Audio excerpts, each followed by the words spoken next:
Here is the 96 records. Okay. OSU finished 5-6 with only 2 conference wins. Okay. TU finished 4-7, and OU finished 3-8. Of course, this isn't as bad as 1996. We don't expect OU to lose all the rest of their games. OSU, it is getting real close to being possible. 5-7 seems real possible, yeah. And TU, they go to Memphis State, who clobbered SMU. Yeah. So if TU Fuentes. doesn't beat SMU, the projection would be 1-11. Yes. But it just, I don't know if it's the playoffs and the hopes that we could at least get one team in the conversation for the playoffs, which gave so much hope, especially for OU fans at the start of the season. Now that's kibosh.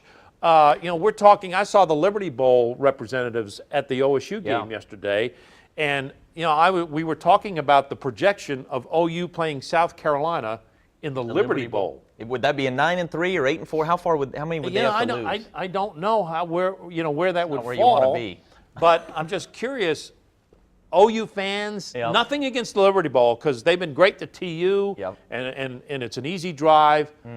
But OU fan, were they really thinking, geez, I hope we can go to Memphis for New Year's Eve? Yeah, and let me give a little context here. The question I was thinking of early in the day was, is this the worst coaching job? Is this already, this season, the worst coaching job Bob Stoops has ever done? The more you think through that, it's really kind of unfair because the guy doesn't really have any worse coaching jobs. I mean, every time he was, you know what I mean? He had to bring in, Paul Thompson. He wins a Big 12 title. The Rhett Bomar thing, they still find a way to win the Holiday Bowl, on and on. So, I mean, he has basically had 15 fantastic seasons of just varying degrees of fantastic. But when I'm sitting here watching Ole Miss and I'm sitting here watching Mississippi State and these other teams that are in the top 4, and I'm looking at that saying OU is absolutely every bit as good as these teams, would not only stay on the field with could beat Florida State. They did beat Alabama last year. I mean, Alabama last year was a little bit better than Alabama this year talent-wise. They had everything set up for them right in front of them, all the good games at home. And they've already lost twice this year. And so I wouldn't say it's his worst coaching job, but it's absolutely the biggest opportunity missed. Compared to what they have done over the years, I think you could say it's the worst, but you can definitely say it's the most disappointing. Most disappointing, already. Because you're right. The schedule lent itself to this team being successful. Yeah.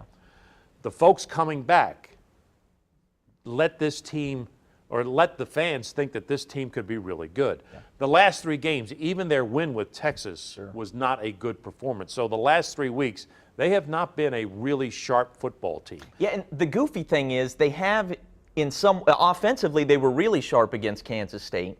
Defensively, they were really sharp in the second half, or at least that was a winning performance second half against TCU, but they haven't put it together all 3. If the offense could have given them anything second half against TCU, if the special teams gives them anything in the game against K-State, they're 8-0, and we're talking about how we are going to Pasadena, baby. We're going to the college football playoff, and instead, we're doing the same thing. What are you talking about, playoffs? We're talking playoffs? Referees and, well, so they're just sick over this, but really, nobody rallies the troops like Bob Stoops, and I fully expect this team to win out. I fully expect them to beat Baylor and play spoiler down the stretch and, potentially get a share of the Big 12 title. We'll see if Kansas State can lose twice. All righty, that wraps it up for yet another rant. The second half of New Orleans and the Green Bay Packers about ready to begin. Let's get back to the broadcast, and thanks for joining us. For Cayden McFarland, Al Jerkins, we'll rant next Sunday, everybody.